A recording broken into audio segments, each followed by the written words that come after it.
I guess we just did this whole episode. Like, Democrats are fighting, and this is just not what they're fighting about. They're fighting with each other. They're not fighting Trump. They're going to pass his fucking CR. Right. But I'm saying they are arguing about how much they should fight with the state of Israel. They're not arguing about jail time for Trump, whatever. It's suboptimal. I mean, like, I just think you should embrace a more comprehensive vision of doom here.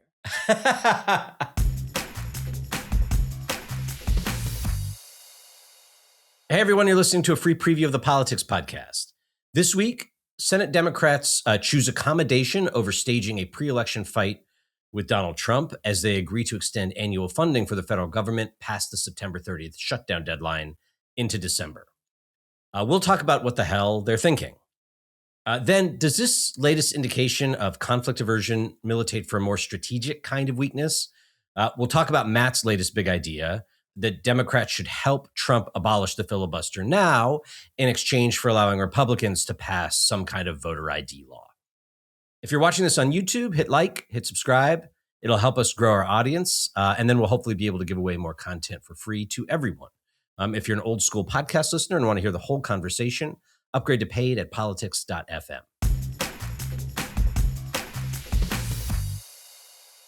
Hello, and welcome to the Politics Podcast. I'm Brian Boyler. I'm Matthew Iglesias. Check me out. Oh, yeah, you're looking good. And meantime, my set has collapsed. But, that's okay. We'll be back soon. We just need to get permanent branding stuff behind us that's portable, so that if we have to record from an undisclosed location like you are right now, you can just hang a little thing behind you that says politics. Sure. Yeah, that sounds good. So we got a budget deal. A continuing resolution. Yay. So what was this even about?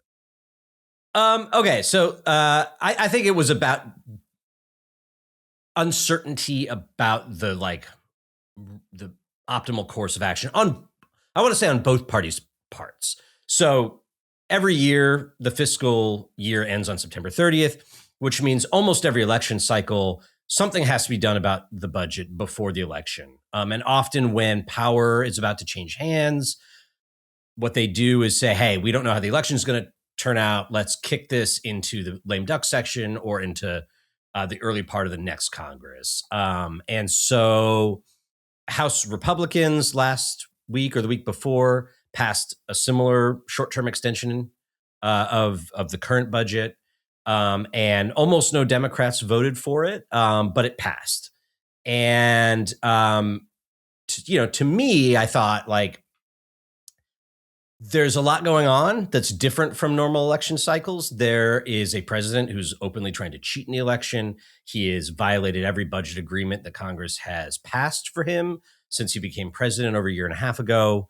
And there was a brief shutdown fight. I guess it wasn't actually that brief. There was a real shutdown fight near the end of 2025 that on the politics, Democrats just won. And I thought this is an opportunity, given that Democrats are struggling with their own voters because their voters perceive that they don't stand up to Trump aggressively enough, for them to say, no, we're not going to fund that stuff. If you need our votes to fund this government, all that stuff has to end, right? But what does that mean, though? Because, this a thing that occurs every CR fight.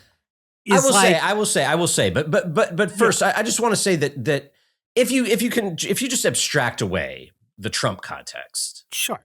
But there was a different president who was a danger to democracy, but who wasn't violating budget laws, and who was more popular, right? I think that some uncertainty about what the right course of action here, this is a zero-sum election. So when you're talking about the political consequences of tempting a government shutdown or actually shutting down the government, only one party is going to be right about who benefits and who loses from that. And both parties are signaling that they don't want to find out the answer, right? House Republicans don't want the shutdown, or they don't want to be blamed for a shutdown. And likewise, Democrats are saying, we're not confident enough that we can win this.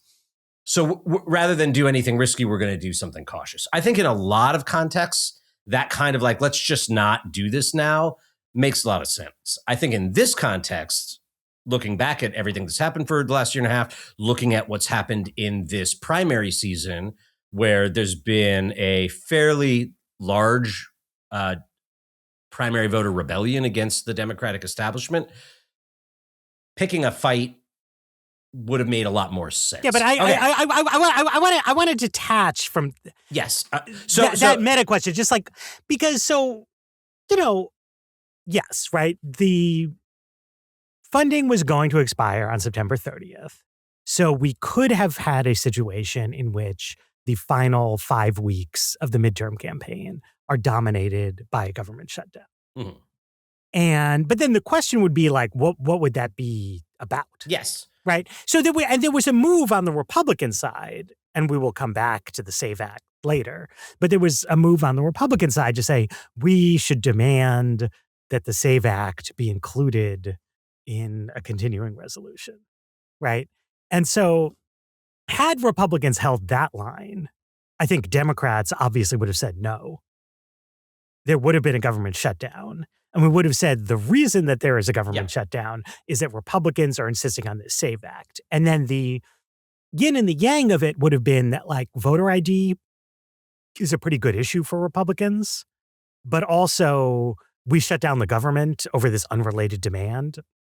It's a pretty bad look for Republicans. And I think Democrats would have felt really comfortable with having that fight, despite the slightly dicey messaging around voter ID, right? It would be like Trump shut down the government because he wants to rig elections. That's the thing. Okay, can I interject? Right, yeah. Let me interject because again, I think context is critical here. In a normal government shutdown fight where it's not Trump who's trying to cheat in the election, but there is another authoritarian-like figure who has, tried to tilt things his way, but is not identified with an insurrection, right? Is not identified with having tried to coup his way back into power in 2020. Then yes, the abstract polling on voter ID would make this a somewhat complicated, fraught issue for Democrats. But while voter ID may poll decently in the abstract, when Donald Trump is the one pushing it, I think a supermajority of the country understands this is him playing his funny games about trying to cheat in elections again, and it flips and it becomes an asset for Democrats. No, I mean, I agree. And I mean, again, to be clear, like, this is why ultimately, like, Republicans talked about this a lot for a couple weeks and ultimately didn't do it. Yeah. Right. And I think Democrats, like, would have loved that scenario because Democrats would like to be seen by their base as fighting Trump hard. Yes. But they also have a lot of doubts about specific things that their base would like them to do. So the easiest solution for everybody would have been for Trump to pick the fight. But once Republicans sort of back down on that, right, in the House, they included some provision that will let Trump do something with Border Patrol funds that I don't totally understand. But it was like Republicans put language in to give Trump additional financial flexibility on the Border Patrol. House Democrats said that's unacceptable. They voted no overwhelmingly. Senate Democrats also said that that was unacceptable. And we could have had a world in which we were heading toward a shutdown in which the key issue was that Republicans were, and we still might, because this is one of the main ways in which the House and Senate texts differ, that Susan Collins and Senate Republicans agreed to get rid of that kind of stuff. And so now if the House refuses to swallow that language, we will get a government shutdown. We will get to fight Trump. And once again, we'll be fighting Trump on grounds that I think is a trap for Republicans. Republicans would be saying, oh, this is good because it's about immigration, it's about border security. But Democrats will say, I think more accurately, like, this is good. This is about us, like, imposing discipline, rules, normalcy on the budget process. It is Trump causing the shutdown. But Senate Republicans were willing to give way on that topic. So then the question becomes, what could or should Senate Democrats have demanded specifically? Because we had the healthcare fight in which look, this is what they I was talked building themselves into it. Yeah. Yeah. Okay. So I think, like, because Trump is unpopular and he's this sort of singular figure and he's been violating the budgets that Congress has passed all along, it's sort of an embarrassment of riches, right? Democrats could pick this fight on multiple grounds, all of like at the same time if they wanted, all of which I think would yield them political advantage. I have like two issues with the way they've gone about this, and I have some thoughts about what I would have wanted to see them demand. The one thing that I don't, the non-substantive concerns I have are, one, it's August 4th, right? There's still 2+ months until the election.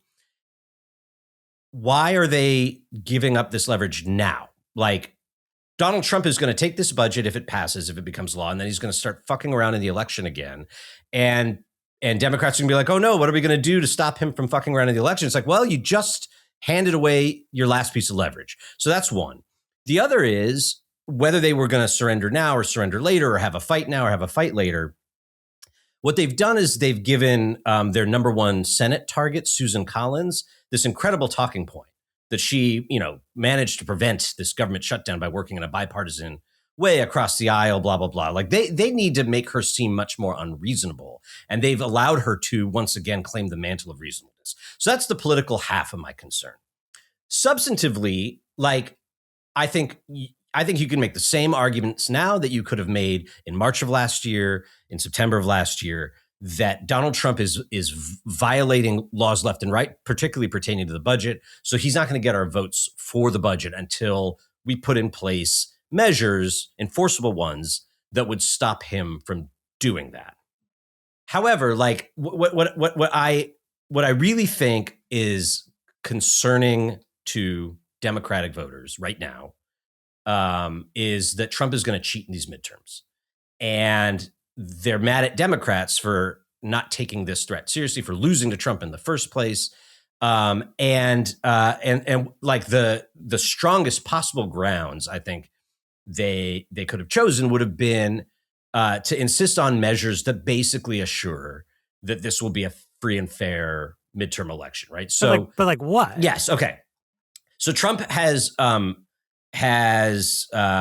drafted an executive order that would basically prohibit delivery of mail-in ballots to states that aren't like handing over their voter rolls to him. He's trying to get the Supreme Court to okay this. We'll see. But there could be a measure defunding that as like that order is not legal. Okay, you can't put it. You can't finalize it. You can't implement it. Right. Trump is ordering DOJ to conduct a federal criminal investigation that's predicated on the big lie that the 2020 election was stolen. They could say that has to stop, right? They could require Trump to return ballots to Fulton County. They could place it would be technically redundant, I guess, because federal law is already kind of on our side on this one, but that specifically prohibits the deployment of federal agents and troops to polling places. And they could basically say, look, like we are not going to fund the dirty tricks Trump wants to play to cheat in the election against us. We are not going to pay for our own sabotage, right? And like it seemingly just did not occur to them that they could do this. And now I unless this deal falls apart. But who is them? I mean, I agree with you. This is an idea that seems at a moment of like very intense infighting among Democrats that nobody has raised at all, and that has no traction. Well, I raised no support. It. No, sure. Yeah. But I just mean like part of the difficulty of, difficulty, like the nature of these things is like, in the last government shutdown, it got a little bit awkward where it was like left-wing people, progressives, like clearly wanted to have a government shutdown. And frontline members were skeptical. And so we wound up getting a government shutdown because the people who really wanted a government shutdown found a basis for a shutdown that the frontline members were comfortable with. And as we discussed at the time, as I think a lot of like thinky people discussed ad nauseum, it wasn't the most logical thing that I've ever seen happen in American politics. Like the relationship between the demands and the continuing resolution was pretty fuzzy, but it worked pretty well because it obtained an actual consensus among the relevant people. And, the work on something like that just takes a lot of time. Like, Does it? Yeah, like, if I I think it was just in a takes meeting, different Democrats, right? If you could swap out Jeanne Shaheen and senators like her for ones that understood what was happening in America and what Donald Trump was up you to.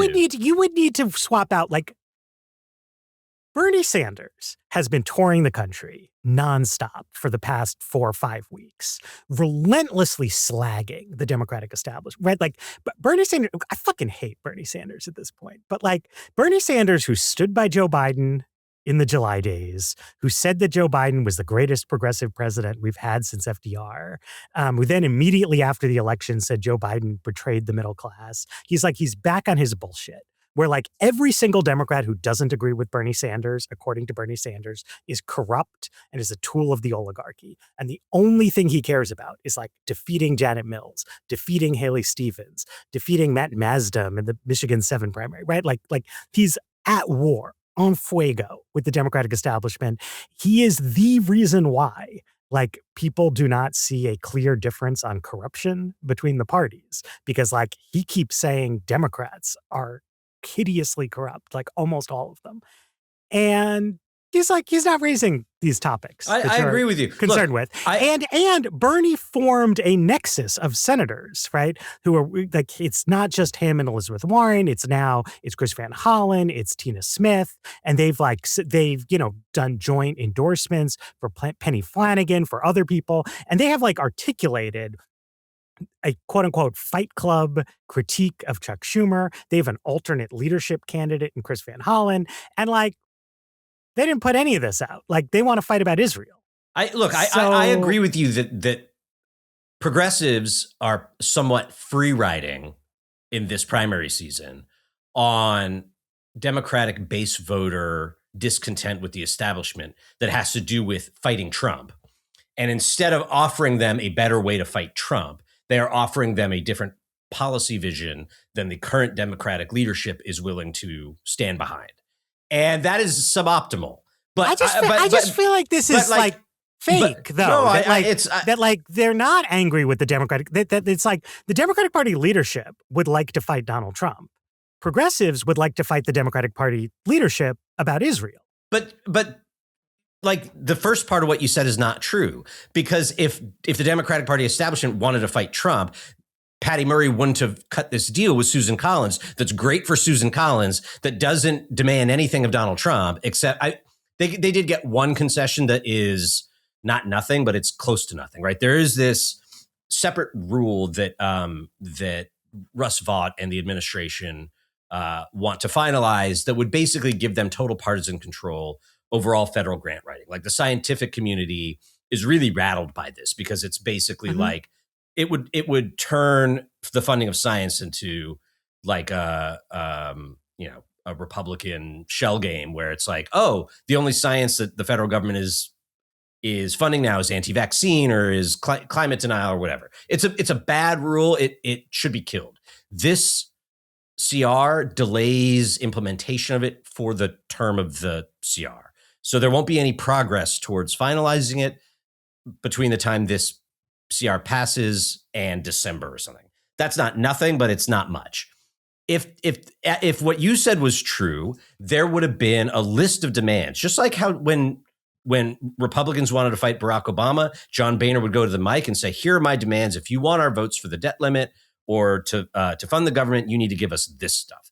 They didn't do that. And my contention is that doing stuff like that, I mean, we are now a bit late, but in the previous budget fights, in basically all along over the NDAA, over every time there's a leverage point, if that is how Democrats had been operating with the confidence that they could win and that eventually Trump would yield back a lot of the power that he's stolen from them, then Bernie Sanders would have had a much harder time convincing Democratic primary voters to take a flyer on Abdul al-Sayed, on Graham Plattner, on these insurgent candidates in New York, because the electorate would have said, okay, look, like we got our ass handed to us. We don't know how the Democratic Party lost 2 of 3 elections to Donald Trump, but at least they got right back up off the mat and are fighting him. But that's not what happened. I don't know. I mean, it's like you got to get somebody more left wing on show it interview. That just doesn't. I don't know. I'm like a little. Every day I wake up and what I see is left wing people saying we are singularly focused on purging pro-Israel Democrats from the Democratic Party because we believe that Israel is really, really bad. And we believe in imposing an arms embargo on Israel. And we think that the donors who disagree with us are really, really bad. And this is the main focus of our political movement. And I see people saying this, and then I watch the election results, and those people are winning. So I don't see that they have any reason to change their course of action. No. But then I like hear these other people like you and Amanda Lippman and stuff, like people who don't seem to care that much about Israel, suggesting that like really this is about some other thing. No. But I just they would do what they would and try to advance their priorities. They being the progressive insurgency, no matter what. They're a political faction. That's what they want. They want their vision to succeed. What I'm talking about is like you don't need me to interview Ryan Grimm on this podcast. You need me to interview a Whitmer to Syed voter from Michigan. Why did you stop? No, because I don't think that that's true. Because I think the reason that people believe that like they're getting their information from these like left-wing media sources that keep just like lying to them about the Democratic Party, and it actually does matter what Ryan Grimm wants. I don't believe that like normie Dems in Michigan are reading drop site news and learning about politics from Ryan Grimm. No. I think that they lost the election. Young voters obviously are not reading anything. They are subliterate morons who get their information about politics from TikTok influencers who are maybe they'll find solely this YouTube focused video on Israel. Maybe they're not going to hit like or subscribe if you call them illiterate morons. Probably not. But like it is what it is, and maybe if Democrats said they're not going to fund the CR unless Donald Trump halts arms sales to Israel. Like, I think that would have created a lot of intra-party peace. I mean, except a bunch of Democrats would defect and they wouldn't have held that line. But to me, what is most noteworthy about this summer drama is the lack of drama. That like we had a long time in which the left factionalists in Congress maintained the pretense that their complaint with Chuck Schumer was Brian Beutler's complaint, and that there was some set of like procedural shenanigans and something blah, blah, blah, blah, blah that they were looking for. But we've just actually gotten to watch in June and July on parallel tracks, like what it is that the left bloc in the Senate is interested in and what they care about, while Schumer, I don't want to say Schumer is glad about this Israel-focused left-wing insurgency, but it's clear that it has made his practical day-to-day caucus management like easier. Like if these people wanted to say, if Bernie and Warren and Chris Van Hollen and Tina Smith and Ed Markey, if they'd all been like, no votes for a CR unless it stops Trump's effort to steal the election, right? Then like Abdul would have started saying that. Plattner would have started saying that.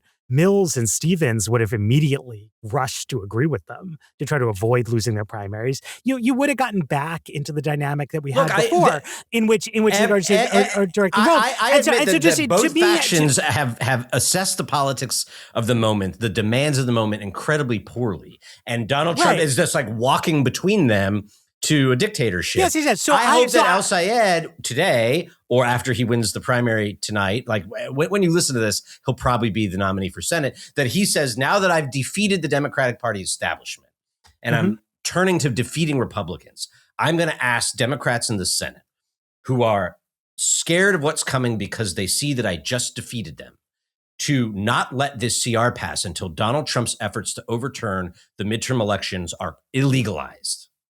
That would be great. And then I think that what you're saying would happen. People would start to get on board with it. But either faction could have been like, hey, the most pressing problem in America right now is Donald Trump wants to use the money that we're appropriating to his government to cheat against us in the election. Maybe we should try to do something to stop him. And nobody, not the people you hate and not the moderates that I'm happy to see defeated. But I just want to talk about life goes on day by day, week by week, month by month, and we learn things about the world, right? And I think that there was a hypothesis out there about what is this insurgency about? What does the left want? Who really wants to fight Trump, et cetera, et cetera. And that it's not that what Chuck Schumer is doing is new here, or what Jeanne Shaheen and the more establishment older members, they are behaving exactly as everyone has always characterized their behavior. What is new this summer, July, August of 2026, is that we are seeing what it is that the left bloc actually thinks about this. And what are they really doing? And I think it should be an update. I mean, Ben Rhodes did this, I don't want to say great, but he did a lengthy thread last night. It will be a very good thing for the Democratic Party if Abdul El-Sayed wins the Michigan primary. I have known Abdul for years. He's a decent, brilliant, dedicated public servant. He cares deeply about healthcare, foreign policy, and a party that is closer to the people. How's that on a good thing? This is all the more reason he has to win. The Democratic Party only loses by standing still, only loses by being afraid of its own voters in the future. This is only more true when the grievance against Abdul is that he opposes genocide. What on earth is a political party if it fails to oppose war crimes committed with American tax dollars? It is nothing. AIPAC has spent over $30 million to defeat Abdul, running flagrantly dishonest ads that, among other things, give the false impression that Barack Obama endorsed Haley Stevens. They lie because they can't make any argument for war crimes with their tax dollars. Here's the most important thing. Abdul will be a great senator. He will fight for Michigan, not for any special interest. He'll be an expert on healthcare, a brilliant legislator, bring a different voice to the U.S. Senate. I hope he's there for a long time. But it is also the case that AIPAC must lose. Schumer and Gillibrand and the people who don't understand why Democrats keep losing must lose. Money must lose. Abdul and Michigan voters can show that democracy is still something that is the hands of the people. And why do you think they've spent tens of millions of dollars trying to defeat Abdul? It's because they want you to feel powerless, so you think nothing can change. That's why Trump won. That's why nothing ever changes. It feels like a game that you aren't allowed to play.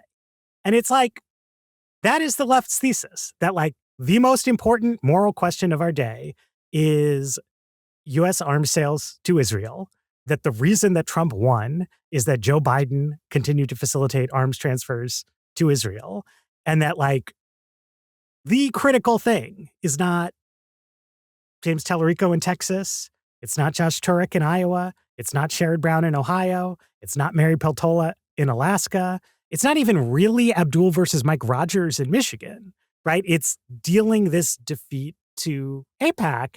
And I'm not saying those are the only people who have ever done anything that's bad or tactically blundered or something like that. But I feel I've been in a years long quest to get you to address squarely the fact that there's a big, growing, influential block of people on the left who just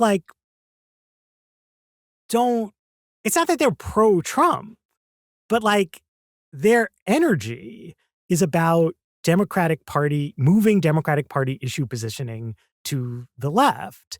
And they will opportunistically pick up the banner of resistance when it sort of helps them grind this axe. But other times when you're running against Dan Goldman or Espelat, or when you're trying to, they'll just go the other way. Well, I look, this brings us right back to where we were 5 minutes ago, where I'm the key question to me is why are they succeeding? And part of it is that there is a growing faction of people who vote in Democratic primaries who agree with the left on the merits. Yeah. But there's still a very large contingent, an overlapping one, that either disagrees or is concerned that this new left-wing movement that is uncompromising and takes positions that are more controversial will make the party less electable. some of those people are throwing in with the left anyway. And my thesis is that it's because they do not trust the Democratic Party establishment's ability to fight or their instincts for what wins elections, because they lost 2 of 3 elections to Donald Trump. So you have this divide over the issue question. What I don't think you have is any divide at all over the question of when there's leverage to bring Trump to heel, should we use it or not? I think that that's like a 100-0 question in the Democratic, or like 90-10, right? And one way to like kind of outflank or just sap the insurgency of some of its power to persuade voters to vote for them is to say, hey, we are going to fight out these issues in primaries on the Senate floor, on the House floor, but you can trust that we got the message from the election that you don't, from the 2024 election, that we need to fight Trump harder, that it was a huge mistake to like basically let him get away after the insurrection. And we are going to use whatever powers we have as a minority to stop him now. Like, message heard. And like, I think that if you found me, like, you should listen to focus groups of Democratic primary voters in Michigan, Maine. Yeah. They are not like, some of them have become more radical in their policy views, but they are by and large not like echoing the kinds of sentiments that you read in Ben Rhodes's Twitter thread. And like, I think it is important for Democrats to prove that the way AIPAC tries to play in Democratic primaries doesn't work and will backfire. It's a little bit orthogonal to the question of fighting Trump directly, but not totally. We can talk about that in a minute if you want. But they're not breathing fire the way Ben Rhodes was. They just want Democrats who will fight Trump harder. And because progressives tend to have a more pugilistic affect, and also because they're the only option available other than the establishment, all the energy is flowing to them. But it's not because progressives are more... Progressives just have safe seats. Like, if you have a safe seat, you can just fucking say whatever. But if you're a voter and you look at Abdul El-Sayed versus Haley Stevens, and you just try to assess based on how they talk, how they carry themselves, which one of these people has the confidence to stand up to Donald Trump, rightly or wrongly, most of them are going to say Abdul. I mean, maybe they will, maybe they won't. But like, analytically, it makes no sense. Haley Stevens' position, right, is that Hillary Chuck Schumer Clinton should be Senate majority leader. No. Is that Hillary Clinton, Joe Biden, Kamala Harris were like good people who were much, much better than Donald Trump. And it was important to help them win elections. Abdul El-Sayed's position is that Hillary Clinton, Joe Biden, Kamala Harris are genocidaires who are corrupt pawns of the corporate establishment, and that the stakes between Trump and establishment Democrats are small. I think that's not fair. I think you just kind of gave it away here too, is that like, which is that like you yourself, which is fine, which is just like you yourself agree on the merits that like fighting AIPAC is really, really important. It is and like, important. that's fine. But it's fine. But like, if we can just all admit that like the progressive insurgency in America, it's not just that it's not really about fighting Donald Trump harder. It's that it's like the opposite of that. Like, it's based on the view that just Democrats should be more left wing. So let me just say, like, and like you should retire. You should read what Abdul El-Sayed said to like Muslim voters in Michigan after Harris sealed up the nomination. No, I have. Like, I have. And he did not say she's a genocidaire who should lose to Donald Trump. I understand, but like, that's his position. That's Ben Rhodes's view, is that he said it, like, is that the Democratic Party is worthless and stands for nothing because of its complicity in genocide. Now, all the people involved in this left insurgency, like, they go both ways on it, right? But like, it's... Let me say one more thing. It's what they're saying. Let me say one more thing about... I would love to see you dialogue with them, because I think that you sometimes think that actually the stakes between mainstream Democrats and MAGA Republicans are quite high. But then whenever anything concrete comes, like, you always want to be on the side of the leftists because they're cool. And to be clear, they are winning. Like, my advice to anyone, if you are in Democratic Party politics today, right? If you hold elective office at any level, you almost certainly hold office in a safe seat. And if you take positions that hurt you at the polls by 2, 3, 4, 5 points, it's not going to damage you, right? Like your seat is safe. You're going to win anyway. You should just totally throw Iglesias under the bus, agree with Abdul and Bernie about everything. If you ever criticize those people, you should probably just retire. Like, just join the cult. It's the correct careerist way to go forward. It will make it harder for Turek, for Peltola, for Brown, et cetera. It will make it harder to like actually beat MAGA. But like individually, like get on the band. Like these guys are winning and they are going to win no matter what because the whole information ecosystem is busted. This is all wrong. And because they've won the argument. Donald Trump's disapproval rating is in the 60s, right? Yeah. The position I'm taking is not, well, I'm torn because I kind of think that the electability stuff is really real, blah, blah, blah. No, what I'm trying to do is let's abstract away the left's controversial positions and let's abstract away the incremental things that the center of the party wants to do that the left capitalizes upon to be like, look, these people have no balls, they're corrupt, whatever. And talk about like where agreement lies. And like the biggest reservoir of agreement is fuck Donald Trump.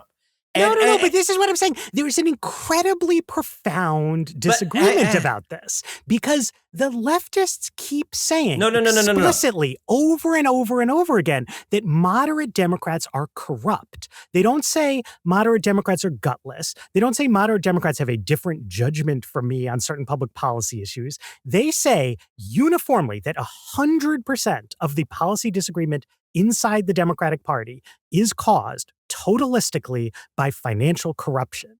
And that makes it impossible to create a unified message against Trump. It makes it much harder for them to say we are a party that stands foursquare against Trump's corruption. I agree with that. I think that the question of like, should you use these leverage moments to fight Trump in the Democratic electorate is, as I said, like a 90-10 position. And so I'm saying that progressives and moderates should unite on that instead of doing all the bullshit about whatever, like, and look, like, let me say one thing about Ben and then like one last thing about Michigan. And then we should talk about your idea on the other side. But like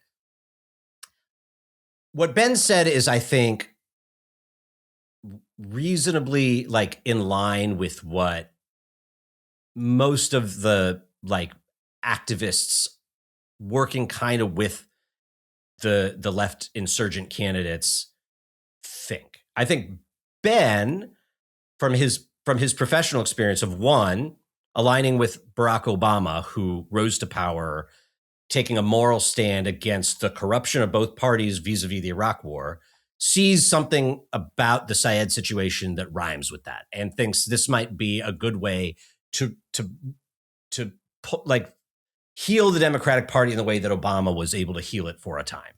I also think that when he got into power, he watched how Netanyahu played in our politics and how AIPAC played in our politics. And he's like rightfully very upset about how that all went down. And so he has a particular axe to grind with AIPAC that is a bit different than the like Gaza related reasons that some primary voters and many progressive candidates have to grind with AIPAC. For him, it's mostly the democracy stuff where AIPAC has all this money and they play in primaries. It's not about, less than it is about, or more than it is about the specific foreign policy of Joe Biden and Kamala Harris and blah, blah, blah. So there's that. And I'm happy to like see if Ben wants to do something on this show or an off message to talk about like, if you had seen Chuck Schumer be a better fighter all along, do you think that this insurgency would have been so necessary or so successful? I'd be curious to hear his thoughts on it. The person who I think has the most reason to be mad at Chuck Schumer is Haley Stevens, who for some reason wants him to be majority leader because it is her association with him that is like, I think, her biggest liability. I feel like this take is just like unresponsive to the events that we have seen play out this summer. Well, where just over and over again, people keep saying, here's a congressional progressive caucus member who has never voted for any deal with Trump, who supports Medicare for all. I'm telling an alternate history. Who is pro-Israel. And like, I want to defeat them in a primary, and then they win. I am telling an alternate. I am positing an alternate history in which Democrats like Schumer, like Stevens, had adopted a more righteous posture after the 2024 election. I get you. I hear what you're saying. And then they wouldn't be in such dire straits. They are now in dire straits, and the left is pushing the agenda that it was going to push anyway. I just think it's like, after the New York primaries, like, I went back and I looked and I see, like, has Brian Beutler ever said anything about any of these people who just lost? And the answer for almost all of them was no. You said something praising Diana DeGetti like 19 years ago when you were working at TPM. I wrote a lot about Dan Goldman when he was. But this is what I was going to say. But Dan Goldman specifically, you'd written about like a fair amount in a praising way because he's a fighter against Trump. And like, you had like singled him out on that regard. And then he lost in a primary where the only issue was Israel. He lost quite badly. And I just think that's what this is about. Like, that was as good a test as we can get. Like, what if we had like a true anti-Trump warrior who's like also like, you know, a safe seat guy. I mean, who had always been like, fuck Trump, fuck Trump, but who's not a fuck Israel guy. And it's like, we care more about Israel. I think Dan Goldman likewise should be upset with Chuck Schumer and Hakeem Jeffries because, look, like Dan Goldman signed up. I don't know how this happened. I don't know if he went to them or they came to him. But when during the first Trump impeachment over the Ukraine stuff, he became the lead counsel. And Democrats in that impeachment, they did it as a box checking exercise overall, which was a problem. But they did smartly turn over the questioning, most of the questioning and the investigative work in the open hearings to a prosecutor rather than have all the members of the committee kind of do their typical 5 minutes of grandstanding. And Dan Goldman did a good job in that regard. He was crucially doing a good job under the auspices of Pelosi's leadership. He was signing up to do the party leadership's impeachment, not the open-ended inquiry that a prosecutor with free reign would have run. And so a lot of leads went unchased, and that is what it was. I think Dan Goldman like did a good job with that. And if he had had the, been able to know what was coming and said, no, they hired me for this job and I am not going to leave stones unturned just because they want to get this impeachment over with quickly, he might be in a different case right now. But what happened is it's not like Democratic primary voters are like, well, like let's mine the records of these incumbents and see which ones of them have been slightly more. Of course. But they're like we need a leadership change. I mean, yeah, I did not write about New York House primaries much at all. Like, I just didn't. Indeed. But this is what I'm saying. Like, there is a very robust left-wing media ecosystem that has both its like righty elements, it has its tweety elements, it has its short-form video, it has its podcast, and like these people, according to them, are motivated singularly by a desire I wrote a very to long, overthrow the Democratic Party on the basis of Israel. People like you, right? I wrote a very long piece, Matt, about how like the theory behind what Zohran Mamdani did in weighing in on these primaries and getting these challengers nominated but effectively elected to Congress does not match the moment. It's a theory of power about taking over the Democratic Party, not about fighting Trump. It is unfortunate to me that they are not like using this opportunity they have because the Democratic establishment like squandered the trust of voters to promote the idea that what we first need to do is defeat fascism. And then if we do, we'll have an opening to do left-wing policy. They are putting the cart before the horse, and it's a mistake. And I wish they weren't doing it. I don't think that like swapping out Brad Lander or swapping out Dan Goldman for Brad Lander like makes the Democratic Party less capable of fighting Trump. It just means that it just happens to be the case that neither Dan Goldman by being like a good soldier for the leadership, nor Brad Lander are thinking to themselves, how can we better fight Trump? Like the caucus, Right, the Beutler caucus in Congress is tiny, and that is why I'm very frustrated with it. Great. Okay, let's take a break. Okay. Talk about the filibuster. But you have worn me down enough that I think I'm going to reluctantly endorse your terrible idea. I don't know if it's terrible. I don't know. All right, let's talk about it on the other side. If you're listening and you want to hear the whole conversation, go to politics.fm and upgrade your subscription.